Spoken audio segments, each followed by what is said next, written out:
Hi, everybody, and welcome to our webinar, Confessions of a Headhunter, Seeing the Job Search Matrix with Paul Breloff and Nexford University. We are super excited to have you join us today. Welcome as you all are joining. If you want to let us know in the chat where you're joining from, we would love to know. And we are going to get started shortly as we let the room fill up. I'm really excited. I think we're all in for a real treat. And I know I'm biased because we're scheduling these, but I feel like we've got a really great topic that you don't actually see as much shared about. And so we're going to have some uncovered secrets shared today. We've got folks joining from South Africa. I know Paul's in Kenya, I'm in Malawi. We've got people in the Philippines.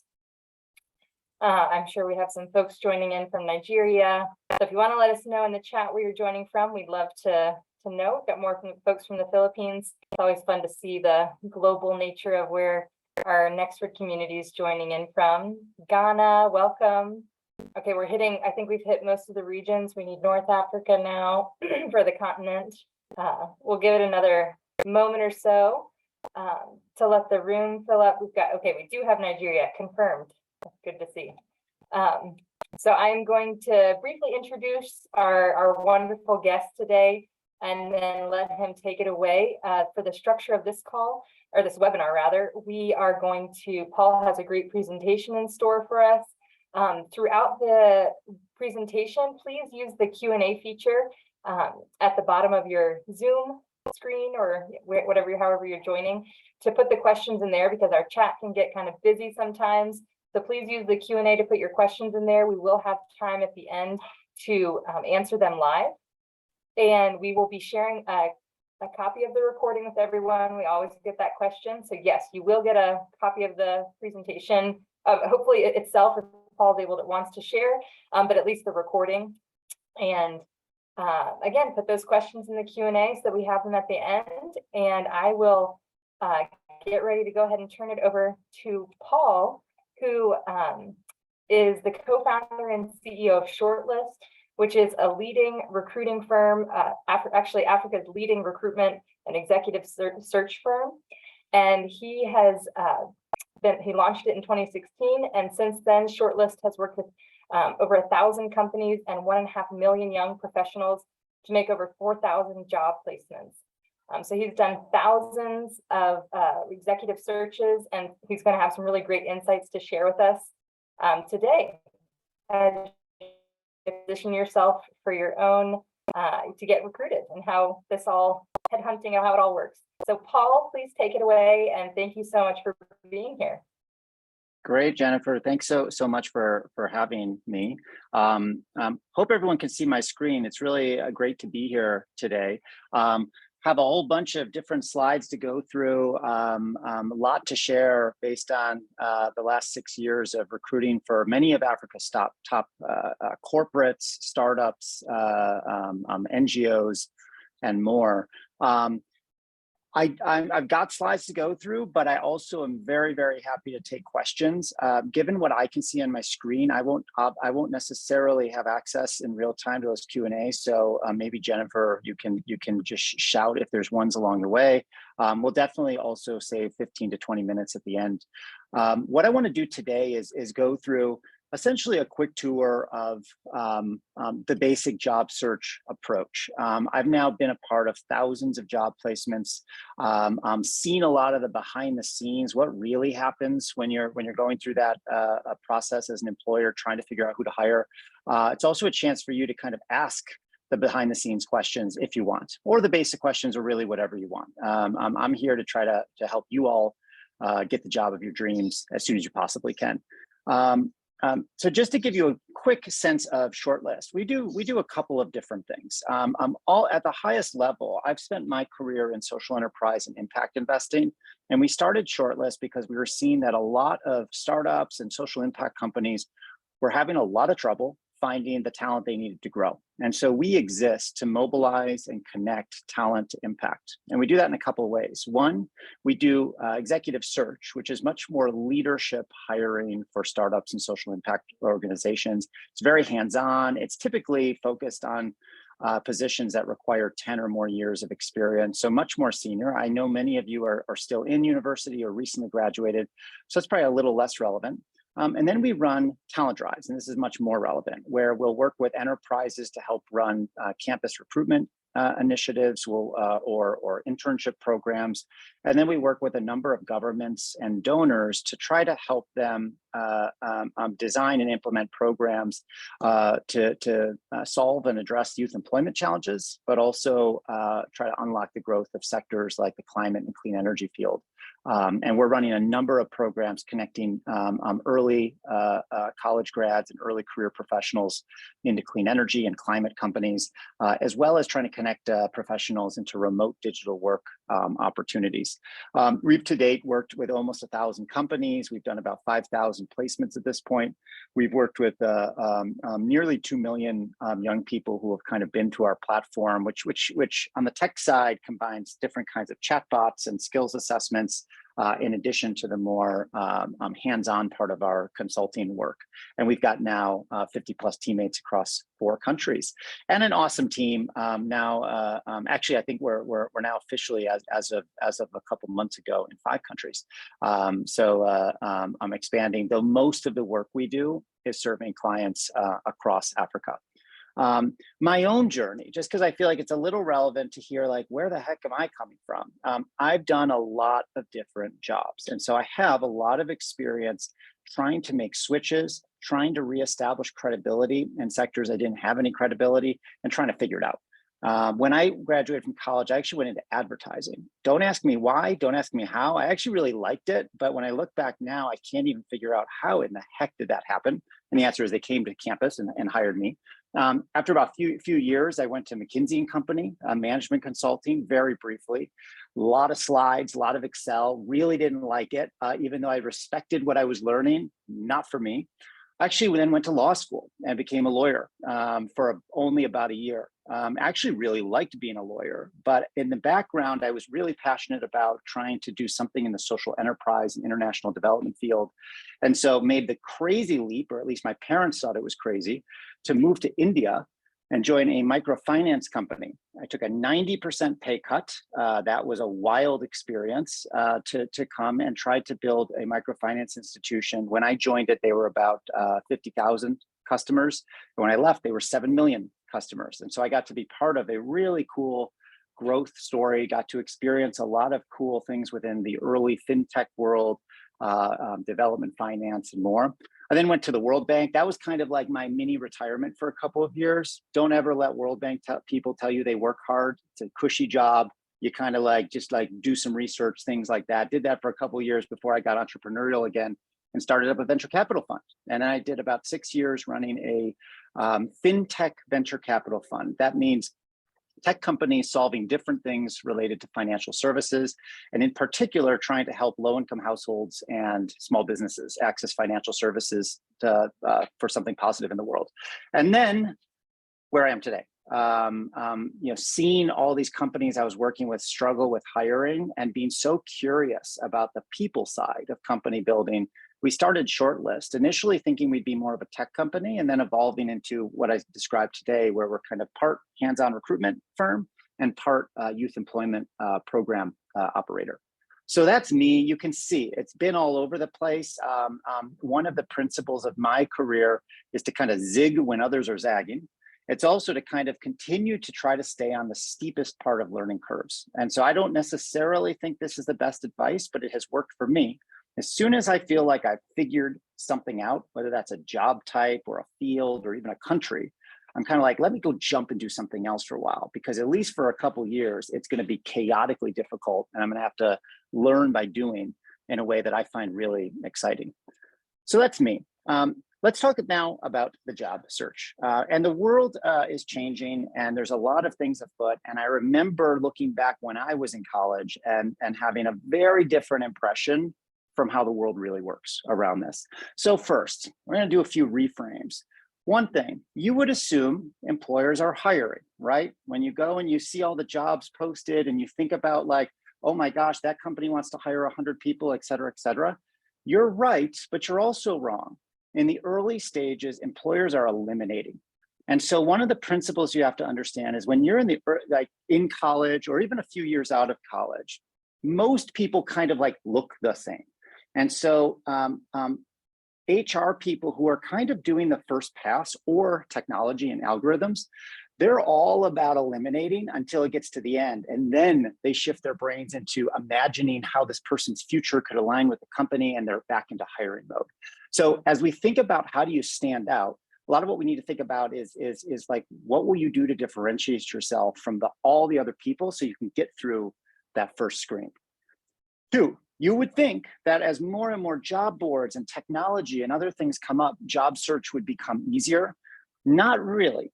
I think the more job boards that have entered, the more tech tools that have entered recruiting, the more chaotic it's been, which means that it's on you to do a more effortful and intentional job search. You have to be more thoughtful about the kinds of things you want to do.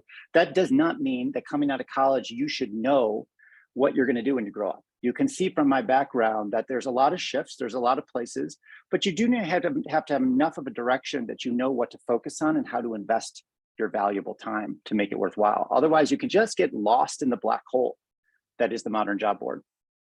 3, from your perspective, the whole point of this hiring thing and the recruiting thing and going through this process is getting you a job. But when you think as like a design professional, really, it's about making the hiring manager's job easier. And that hiring manager's job is to find the right person. So as you go through this, of course, you want to get a job. But you also have to be thinking about who is that person on the other end and how do I make it as easy as possible for them to hire me? And so some of what we're going to be talking about is how do you get that right? 4th, we until very recently existed, and I think this is going to be something you all already know. Until very recently, we were very local talent markets. You would mostly like filter job boards for jobs in your country, town, maybe even neighborhood. The world has changed, and the world was already changing before COVID, but it has accelerated during and after COVID into a global and borderless talent market. More and more companies are open to hiring people anywhere. And as talent-based in Africa and Asia, more and more, we're seeing people develop amazing jobs working for people in other countries and companies in other countries. And sometimes that's in more of a gig structure, but many times these are full-time jobs that can be really great. And you can broaden your world perspective, get amazing global opportunities without leaving your home. And so that's something to be thinking about for the future. So where do you actually look for jobs?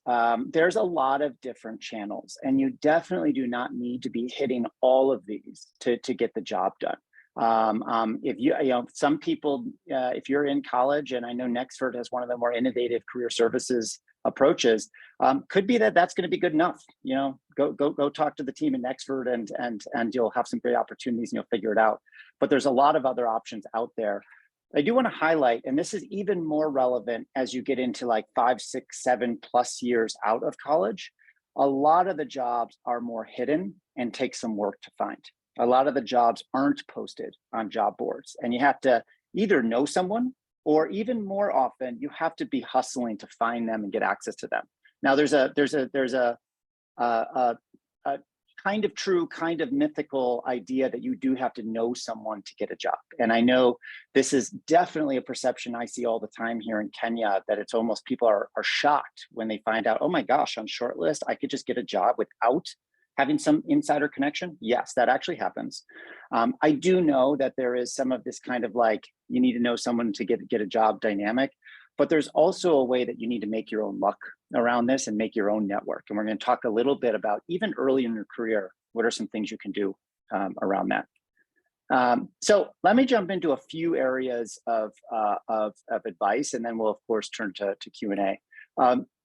One, it is definitely worth giving thought to what direction you want to go in. Note, I'm using the word direction, not destination.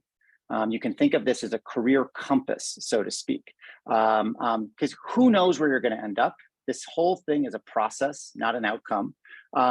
And how I tend to think about it is trying my best to find this bullseye between like, what skills do you have? In other words, what things have you learned in school? If you have had any work experience to date, what did you learn in those that experience? What do you enjoy doing? What are your goals?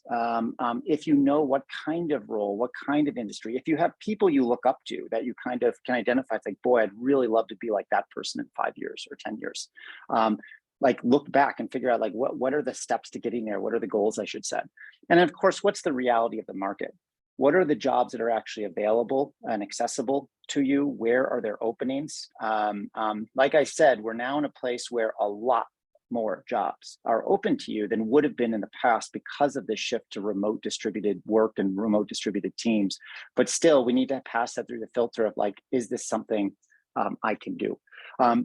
And so I would spend some time considering the relative import of different things as you set this direction. Of course, money should be a consideration, but I think some of the people that are the least happy of my friends today are the ones that pursued money, particularly short-term money over everything else, as opposed to figuring out what they like to do. Of course, there's passion and what do you like to do? But I don't know about all of you. I've found it very stressful in life when people are like, oh, what are you passionate about? Just go do your passion, work your passion. It has been helpful for me to hear and read the psychological literature that says actually passions usually don't just exist. They're usually developed and learned. And so I do think it's important for you to look at the job you might do and look at the job as it might be 2, 3, 4 years down the road and kind of say, hey, is this something I can imagine generally not hating day to day? And then if you can say that, and if you can see how people who have this job now, 2, 3, 4 years in the future are doing things that look interesting, often that's enough to lay the groundwork and foundation for passion that can grow in time over time. So don't get stressed out about, I don't really know what, but if you are looking for like, what are signs of types of activities I enjoy, think about what you do on the weekend. Think about what you do kind of when you're in total leisure time. Is it reading? Is it talking to people? Is it watching something? Is it processing lots of information, trying to make sense of it? Is it getting lots of little bits of information? And so give some thought to where that can be. And if you want to look up the concept of a career compass, I know there's some links that I found useful and I've sent to friends in the past. That might be a good exercise for people to go through. Okay, let's suppose you know what you, let me just see this quick Q&A. Yeah, great. Samuel, I'll come to this in a little bit. It's a great question. Let me see how I now get out of that. There we go. Samuel asked a question about how do you make your own job, which we'll answer in a little bit, or talk about in a little bit. So now we presume that you know a little bit what's going on, what you want to be doing. It's really important to get the basics right. And I'm not going to spend a lot of time going through all the kind of like CV tactics and things like that, but you do need to get some of that right. Let's first start with a little bit of understanding, how does this actually work? So when you send your CV into the world, you send it across to companies, what happens to it and where does it go? So, candidates are coming from all over the place. They might be coming from the careers website or job boards, or maybe they're running campus programs, or maybe they're referred by like someone in the company or something else. Usually in most companies, particularly bigger companies and any major corporate you've come across would have an applicant tracking system or ATS. This is a piece of software that essentially processes and stores all these applications. And this is going to do a first pass filter in most cases. And what this thing is going to do, it's not smart, it's a stupid little algorithm, and it's going to be looking for typically some sense of matching. Like, does this person have on their CV keywords and other indications that they could possibly be a fit for this job that they've applied to? And so that's going to impact how we think about using your LinkedIn profile and how we think about using your CV. Where does it go next? Then it goes to a junior HR person. And if you pass that screen, it's probably going to go to a senior HR person. And only then does it probably get to a hiring manager who actually knows the job. And when I say hiring manager, this is how like recruitment speak means for the person that's probably actually going to manage you once you're in that position. The one that's actually knows something about the position, actually is a subject matter expert, et cetera, et cetera. The HR people, they're just kind of moving you through. And the more junior the HR person, the less they're going to know the subtleties. So you kind of have to make it easy for them. If you've got some complicated CV that, like, you have to, someone would have to read between the lines and be really creative, thinking about how that art project you did 4 years ago links to being a management consultant, they're not going to do that. So you have to make it really easy and draw these links for people to get through those early rounds. And then, somewhere along this filter, you might get eliminated in any of them. Sometimes you get a notification. Very sadly, sometimes it's a black hole and you never hear back. And I'm always sad that happens, but companies are normally so busy that they just skip that, or you get to the interview.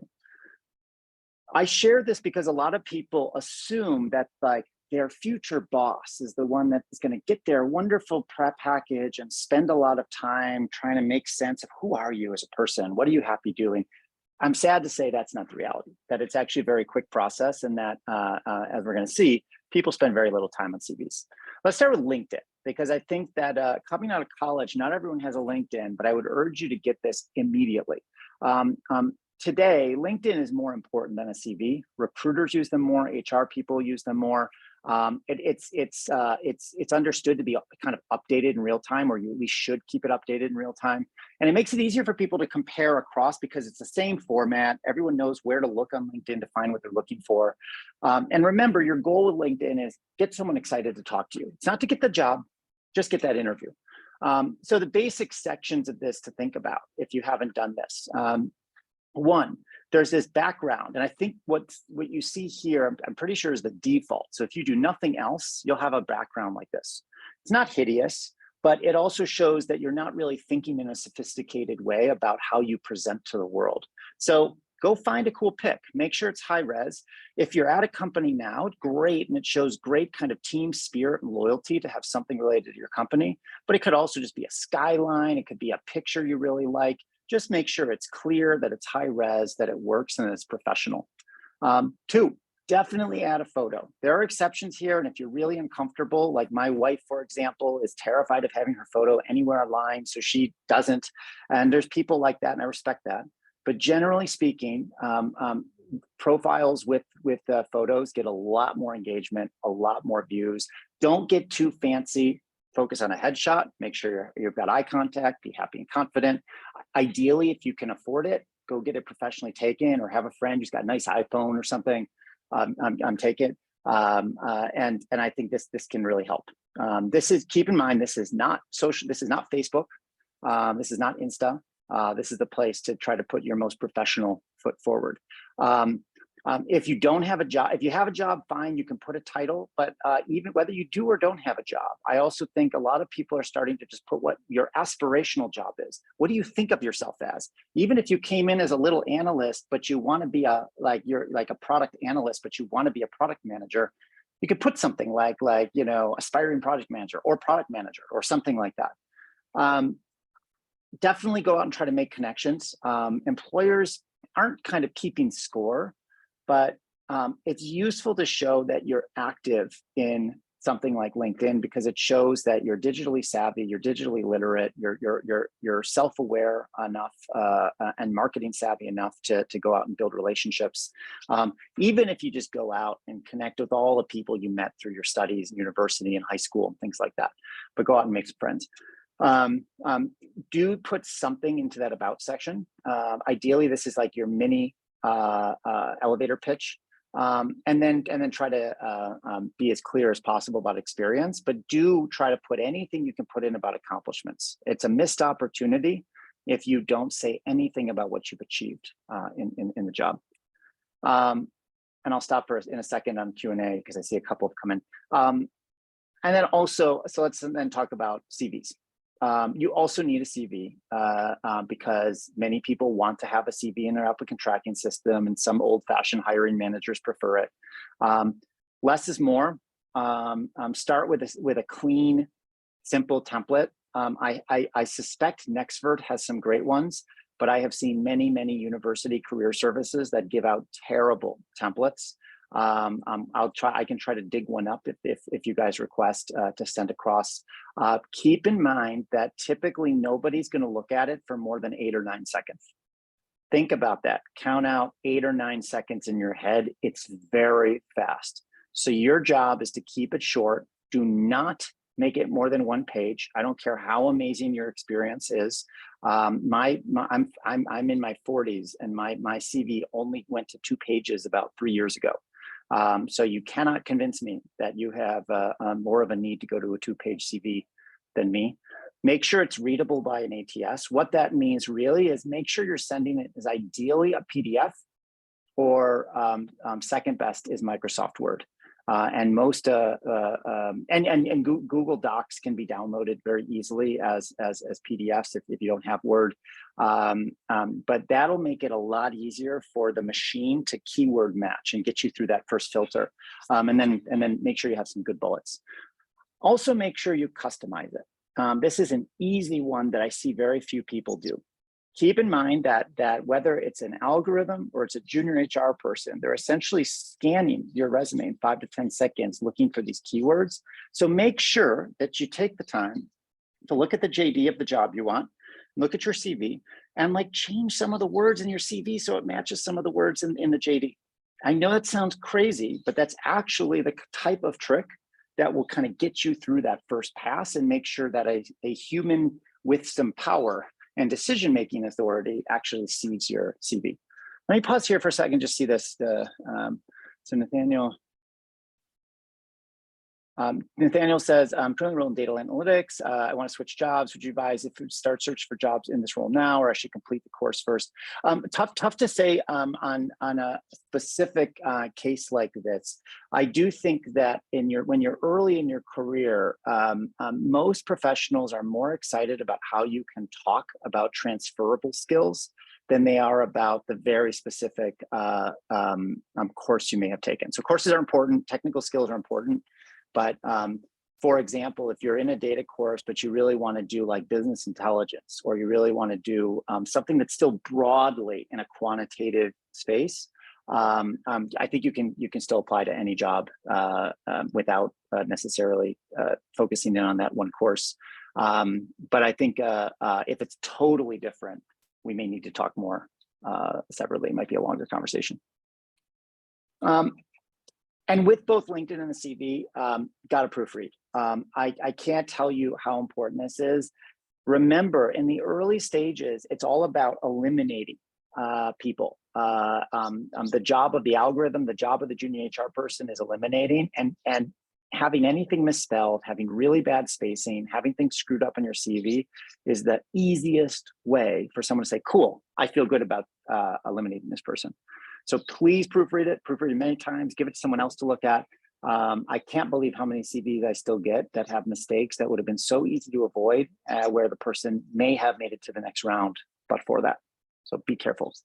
And of course, don't forget your socials. This is new. This is only in the last 5 to 8 years, I'd say, where now HR managers and hiring executives do look beyond LinkedIn. They do a quick Google search. They're not usually investigating. They're not trying to catch you, but they're doing a quick check to establish, is there anything dark in this person's past that we should know that would get turned up with a simple Google search? And does this person display anything that's like particularly bad or bad judgment? And so give some thought to how you present. Some of the things I would do, if you want, create and maintain relevant profiles, like make sure they present you well. Have a look at like, what's your Twitter photo, what's your byline there, how do you show up on Insta. Make sure you're generally consistent. If you are going to engage, show that you're like connective, social, etc. As much as you're comfortable, keep your socials private. Do a quick Google search of your name. Make sure there's nothing freaky. If there is something freaky, there's different things you can do to typically try to change that. And just think of yourself like your own PR manager. How do you show up to the world? Don't use an unprofessional email. We always laugh when people have really ridiculous Gmail addresses and they're sending that around looking for jobs at real world companies, and that doesn't land well. Be really careful about the photos that are up there. Don't get online and start trash talking your employer is as much as maybe sometimes you want to, and that feels honest. Future employers are going to be like, uh-oh, we don't want a person like that here. And in general, what would your dream company do? Think about where you want to work, and this will be different. Perhaps if you want to work at a certain kind of hip design agency or marketing agency, might be really cool to show your, stretch your fashion stuff and have amazing artistic photos and things like that. If you want to work at like a boring bank or consulting firm, maybe you need to be a little bit more buttoned up. So just try to pass that through a little bit of a filter of like, what should we do? Number 3, when you want it, go for it. Keep in mind that if all you do is hit apply on jobs, you're rarely going to get to the top of the pile, particularly early in your career. So when you want it, when you find a job, you're like, I think this is a great opportunity. You've got to think about how to show it and how to get to the top of that pack. So a few easy steps.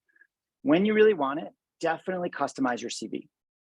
Change the words in your CV, update them so that they reflect the things that would likely be searched for by recruiters, and they reflect the same kind of language and words, maybe even the same phrases as exist in a job description.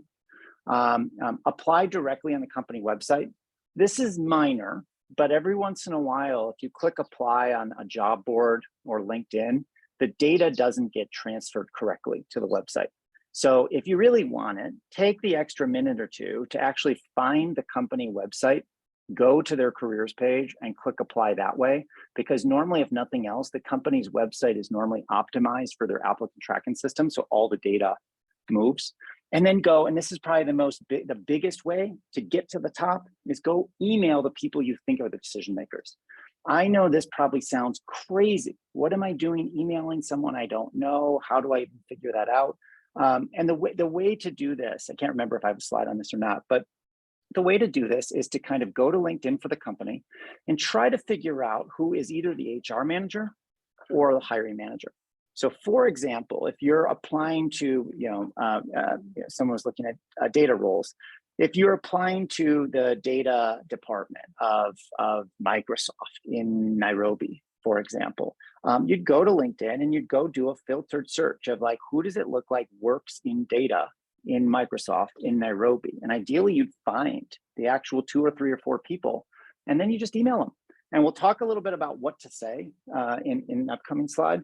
But as much as that probably sounds crazy, employers love it. They love to see that kind of proactivity and genuine interest. And it's usually the difference between, it becomes a lot easier then for that person. They're probably not even gonna respond, so don't worry about that. But they're probably gonna behind the scenes forward your email to the HR person and say, hey, this person looks really smart and proactive and good communications. Why don't we make sure they get slotted for an interview? And it can be as simple as that, from jumping from the pile of 200 CVs to getting into that interview. Part of the way you do that is with the kind of like modern cover letter, and cover letters are kind of old fashioned. I mean, I think when I was coming out of college, we still actually put them on paper and you'd sometimes mail them to people. Today, a cover letter is much more often the little statement of interest you might put into a job application, or even just what LinkedIn note you might send to somebody. Keep it short. Typically 3 short paragraphs does the job. And make sure you customize for each job and make sure you proofread. So I'm going to show you like this is a pretty typical cover letter that I'm not recommending, but is like okay. And we get a lot of these cover letters. Hi, so dear so-and-so, I'm writing to apply for this role, which is perfect for me. As you'll see, let me brag. I've done cool stuff. I know it'd be a great fit. Tell me next steps. This is not going to get you. This is not going to lose you the job.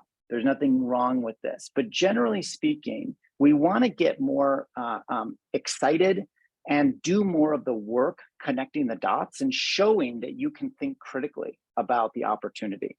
So, for example, congrats on your recent funding in progress. Right off the bat, that shows that you looked them up, that you read an article or something about them, that you spent a little time on the website. That's great. I learned about you from so-and-so, and I've been looking for fits at that company ever since. I love this. This shows you know how to network, you know how to find people.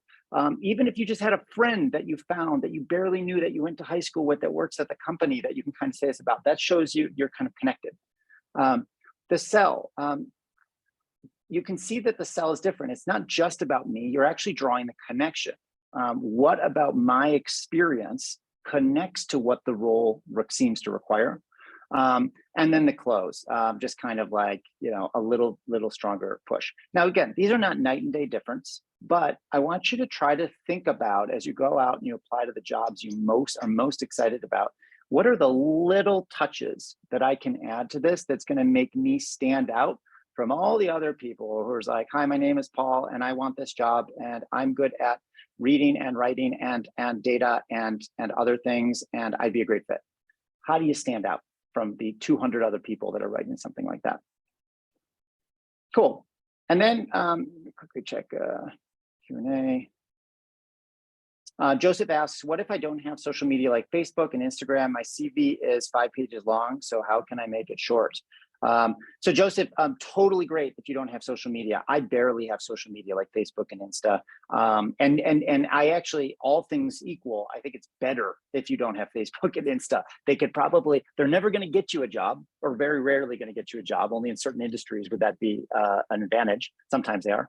But Facebook and Insta do lose people jobs. So don't worry if you don't have Facebook and Insta. Wouldn't rush to get on them. You do have to cut down your CV. I don't know what to cut. I'd have to look at the CV, but keep in mind someone's going to look at it for 8 seconds. So make it a page and just figure out what is the most important things they can look at here. And again, there's other templates that should be able to help you make this easier. So great, we're going to go for another 8 minutes, I think. And then let's talk a little bit about making your own job. And this is the idea, again, that a lot of jobs are hidden. 70% plus, I've seen even higher of jobs are never posted. There's no magic way to access this market. There's not some hidden portal where you can do this. Really, the way to do it is through relationships and hustle. And I know that a lot of people tend to think that networking is scary, sounds weird, it feels inauthentic. I would think about it in 2 ways. One, it's offering help. The way I approach networking, and this is easier for me because I'm later in my career, I'm never going to meet people and just trying to figure out what can I get out of this. I'm always going into each relationship and conversation, figuring out what does this person need and how can I help. Even earlier in your career, that's a great orientation to have, and you're going to make a lot of friends and a lot of great things are going to come to you that way. You also can think about it just like asking for directions. If you were lost on the side of the road and Google Maps wasn't working, most of you would feel pretty comfortable asking somebody along the road, hey, how do I get to XYZ? This is not that different. People want to help. And so in cases where you're reaching out for, let's say, informational interviews or things like that, if you do it respectfully and professionally, and you're not wasting people's time, you'll be surprised at how often people are going to be very happy to kind of help give you directions, because that's really what you're doing. You're looking for not street directions, but career directions. So let's talk about an informational interview. An informational interview generally is when you're meeting someone, they're probably doing you a favor to meet with you for typically 25, 30 minutes, something like that, to give you to give you information. And that information could be a little bit of more their career story, insights and tactics they've used, information about a company, anything.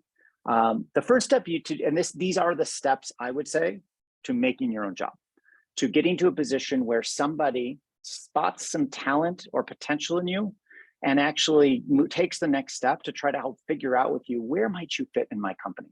What might you be able to do? And then helps create something with you and for you. So first you got to figure out who do you want to speak with? And generally I would find careers you're interested in and find companies you're interested in, and find people that are typically 5 to 7 years beyond you, far enough that they're not going to feel competitive with you, but still close enough that they're going to have some useful, relevant perspective about what direction you should take, what are the trade-offs, what are some things you should be thinking about. And again, you can do this through career services. Alumni network is a great place to turn, but LinkedIn generally can help. And of course, friends. This is the magic of LinkedIn, is once you start getting connected to people, you can see who other people are connected to. You want to get in touch, and ideally you get what's called a warm intro. A warm intro is when someone who knows both of you can kind of say, hey, so-and-so, I'd really love to introduce my friend so-and-so. They're amazing. They're so impressed with your experience, and they'd love to learn a little bit more about your career journey so far, or something like that. That's going to get way more response than a totally cold email. But even a cold email can work if it's thoughtful. And I think I have an example of that after this. I like to approach these with a more human bent. Rather than jumping in and start asking very detailed technical questions of the job, people like to talk about themselves. And so one of the ways you can establish a connection is just ask the story of how they got there. Just say, like, if any of you sit down with me, it's a pretty good start to just say, hey, I saw on LinkedIn you've had all these jobs. I would love to hear a little bit more detail, like how did you go through those, and how did you make the decisions at various points? Always an easy way to get started, and you usually learn something. If you're going to ask them to do something, make an introduction, etc., make it as easy as possible for them, and be very specific and selective. So let's say, I have a very big network in fintech, for example. If you had a meeting with me, and a bad thing to say to me would be, hey, I noticed you're connected to 350 African fintech professionals. Can you make an introduction to all those people to me? Obviously, I don't have time to go do 350 connections. But if you were to say, you know what, I noticed you have a lot of great connections, and I don't want to overreach because I know your time is precious. But I noticed that there's these 3 people that I'm particularly interested to meet. And I have written up a little short paragraph or blurb that you can easily just forward to them to see if they would be interested to talk to me. That makes it easy for me. It's respectful. I'm much more likely to get traction out of it. And I think you can go do this immediately. You can even do this while you're listening to me. Go on LinkedIn and go find 5 people. So what do you say when you email someone? Like, this is a one example. It's basically like a different form of a cover letter. Probably a little like show that you acknowledge you're interrupting them, but don't overemphasize it. Generally express like admiration, explain like what you're looking for, and then see if you can get a little bit of their time to learn more. You could also ask for other things. It could be that you need a different thing, but most people are not likely to open up their network or really be helpful until they've established a personal connection. And so normally a quick time-bound phone call is the best way to do that. Once you're actually in the conversation, start with a bit about like your shared history, try to establish some connection, etc. Be really clear. It's your informational interview. So be clear what the purpose is. What you're trying to get out of the time. Ask open-ended questions. So, and the more you're asking about themselves, the easier it will be for them. So don't jump immediately to, what should I do? That's really stressful for someone to try to answer when they barely know you. But asking about themselves is much more comfortable. How did you get to where you were? What are some of the key experiences? What steps would you recommend to someone looking to explore this? What do you love about your job? Et cetera, et cetera. And then eventually you can get to questions like, do you have any advice for somebody who would like to work at a company like yours? Don't ask, do you have any job openings, or will you hire me? This is a closed-ended question, which really puts people on the defensive, and their brain shifts from a more collaborative, creative, how can I help you, to, oh gosh, I don't have any job openings, how do I say no? You don't want them in that headspace. You want them in an open, collaborative headspace. So ask open-ended questions. And then at the end, very often, once they've established they've liked talking about themselves, which means they've liked talking to you, that's when you can say something like, would you have any, I love the work that you're doing, that the company's doing. Do you have any advice for how somebody like me can get started at a company like yours? That's when the magic switch might happen, and the person can switch into, oh, actually you might be a good fit for XYZ. Or even better, you know what, we haven't posted this job yet, but we've been thinking about bringing on an analyst to support our marketing efforts. We don't really have a lot of details yet, but is that something you'd like to talk more about? That's great, because then you've got the inside track on something that no one else knows about. So you're competing against a tiny pool of people rather than hundreds and hundreds. I'm going to skip interviews given the time, and I want to turn over to questions. But I think the key here is preparation, and more preparation than you probably think. I'm going to jump through this. We're not going to go into this. There's different kinds of questions. But I do want to emphasize, you often want to spend up to 2 hours prepping for every 1 hour you interview. So if you know you're going to go in and do 3 hours of interviews, it's not weird to spend 6+ hours prepping for that. Make sure you approach it with learning. Think of it more as a performance, and that you're also learning from them. The way to prep, I'll just put all these up here. You're really thinking about 3 things. You want to learn more about the company, and don't be an idiot about what the company does. Understand, what do they do? How do they make money? What's the market in which they're playing? How have they been in the news recently, and what for? This is all easy to discover stuff on the web, and one of the quickest ways to unimpress hiring managers and decision makers is to not know anything about the company you're hiring for. Number 2, try to figure out what the role actually is. What would you actually do? What do you think is the #1 priority? What are the key skills? And come ready to talk about how your experience fits with those. That shows awareness and intelligence, that you're able to figure out like what's going on here, and that you've actually got some critical thinking to back that up. And so it's really, I mean, you should never be surprised to be asked the question like, why do you want this job? Or why do you think your skills are a good fit for this role? So be ready for that. And then people. In most situations, not all, but in most situations, you're going to get told ahead of time who you're meeting. Look them up. Understand where they worked. It is a killer for me if I meet someone and I realize in the first few minutes of the interview they haven't been to my LinkedIn page. Not because I'm important or anything like that, just because that shows a lack of judgment and preparation, and it can hurt.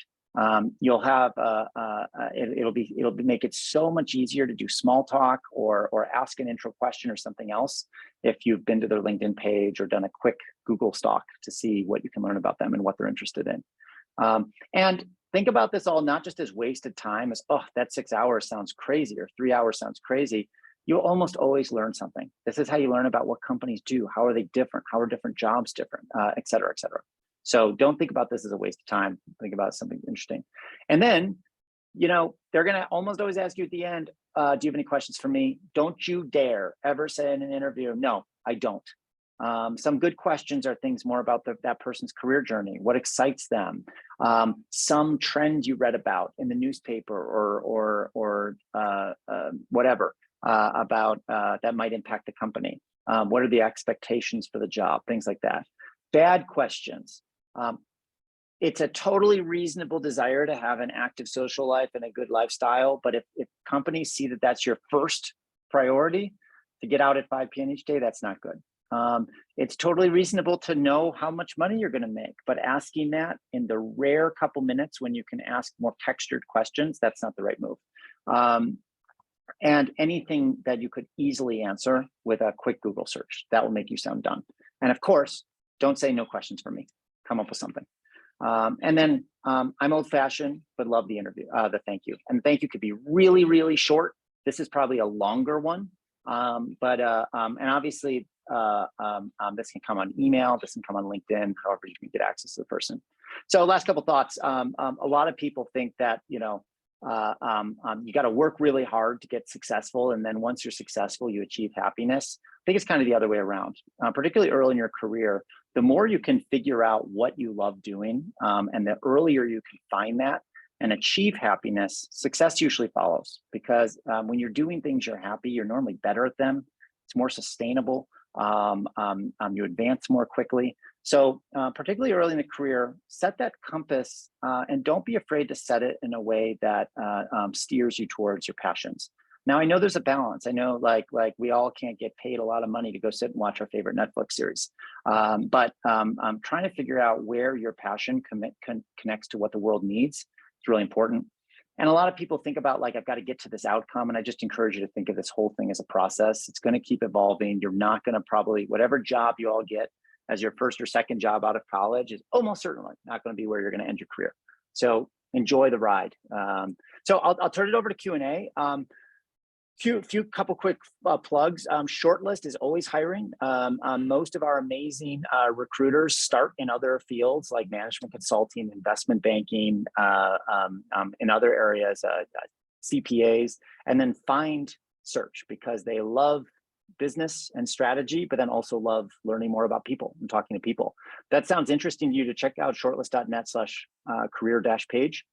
And then we're running a number of clean energy programs across Africa right now. If you're not in Africa, sorry, this won't be as relevant, but you can either click on shortlist.net Women for Green Jobs, and men can apply to that as well, or you can click on, you can write down this link.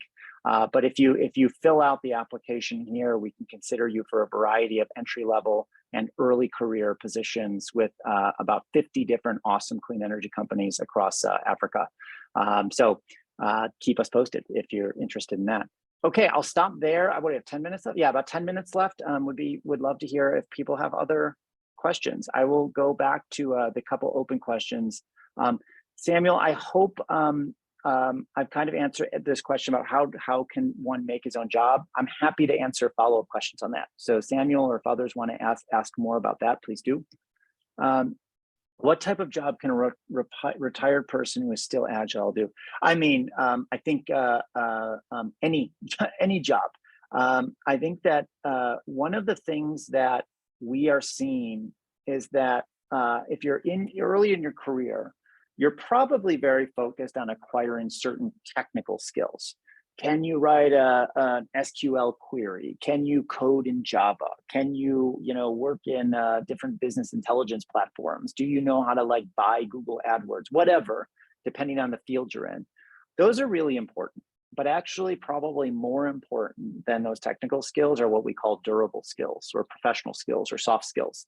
It's things around teamwork and communications and judgment and leadership and in earlier careers, it's simple things like knowing how to use email effectively, knowing how to use Google Calendar, knowing how to use judgment when you show up for a video call. And I think many folks who are maybe later in their career, even if they're switching, there may be some trade-offs and there may be some sacrifices in terms of salary, particularly if you're taking out a big switch. But I do think employers are looking everywhere they can find great people. You may just need to do a little bit more work to connect your experience to the job in question, just so you make sure that you're helping people make that link. Which is better when adding references to CV? One, to be provided on request, or add references? Personally, and with startups and organizations that we work with, leave all the reference stuff off your CV. Don't say references to be provided on request, and don't put references in. It's not going to hurt you, but very few people these days do that. And obviously, if part of the process is to ask for references, the company will ask for references. You don't need to tell them that references are available upon request. So I would just leave that out. And it's another way to save a little space on that precious one page you have. How big is it a sin to have your CV in 2 or 3 pages? A big sin. If you take nothing away from this, please, please, please, for the sake of me and my colleagues and all of my clients, keep your CV to 1 page, full stop. There's no, I promise you, unless there's some people in their 40s and 50s on this call that have had 7 or 8 careers and done all, have Nobel Prizes and such, then fine, you can go to 2 or 3 pages. Otherwise, if you're under 40 and have a relatively normal career, figure out how to get it on 1 page. And don't just squeeze it up until the margins. Be focused, trim, trim, trim. I promise you, you're more likely to get your CV thrown out if it's 2 or 3 pages than screened in. And everybody's expecting your CV to be 1 page. What else? What other questions might people have in the last few minutes? Well, Paul, this is just such a treat, I think. I hope everybody has taken all of their notes, and also I've made a note of where we're going to send follow-up resources, including these links that you have included here, so folks can take advantage of them.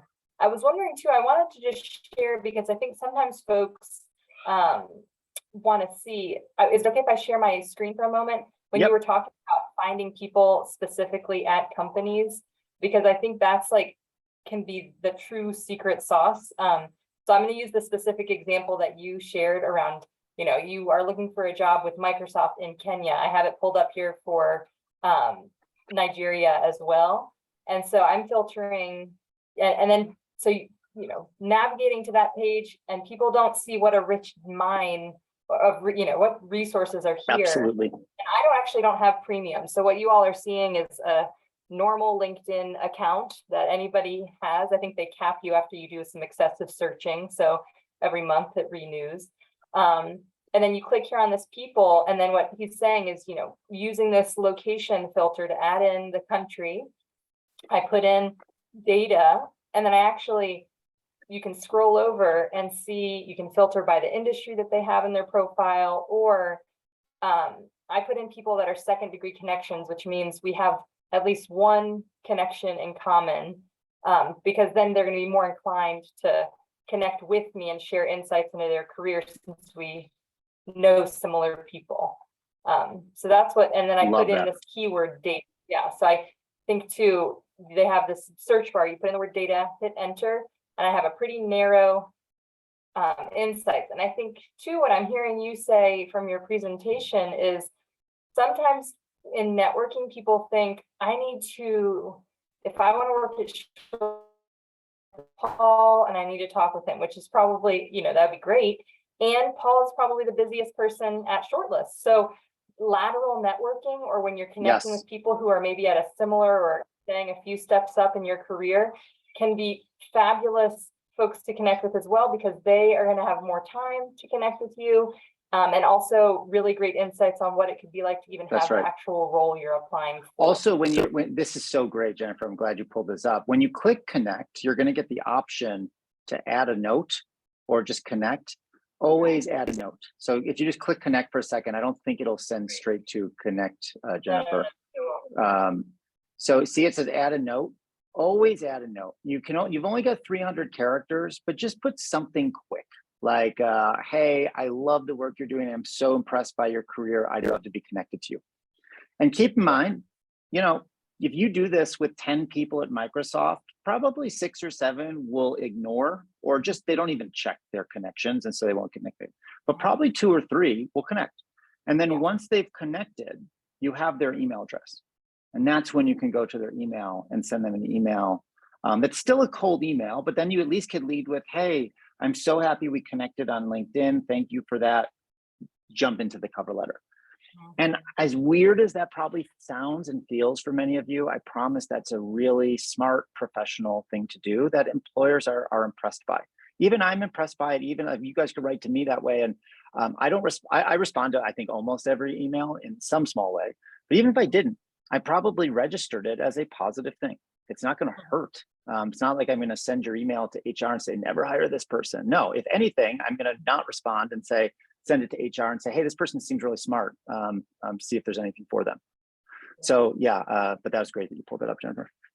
Oh yeah, thank you. I'm so glad that you brought it up in the presentation. And if it's all right, Paul, for this next question, it's about it's like specifically on Nexford services. So you actually do have this available to you. So we use Localized as our career services platform, and I will find the direct email.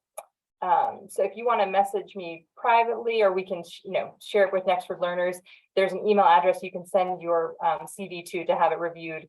And I also always recommend jobscan.co for that, what Paul was talking about with making sure that you're including the custom words in your CV or resume. It does it for you. And we do have Nexford templates that I want to make sure we can include it as an attachment in our follow-up, but we will make that available to you if you don't have it already. But Paul, I was saying to my colleague on the call, I was saying I feel jealous of everybody who gets to be on this call, including myself, because we're hearing from somebody who is in the business of executive searches and recruitment and all of these incredible insights. So thank you so much for making the time again. I know on behalf of all of our attendees, it's been a really wonderful presentation. We will share these resources. You can hear the birds outside. They're also excited about your presentation. The birds are also going to find great jobs. It's amazing. Yes, they are just busy out there but networking. thank you so much. I appreciate the opportunity to meet with you all, and Shortlist is in your corner. So if you think we can help, reach out to me or others. I'm at paul@shortlist.net. And if I can't help, I'll try my best to forward it to somebody. But best of luck to everybody. Thanks so much, and we'll look forward to being in touch. Bye, everybody.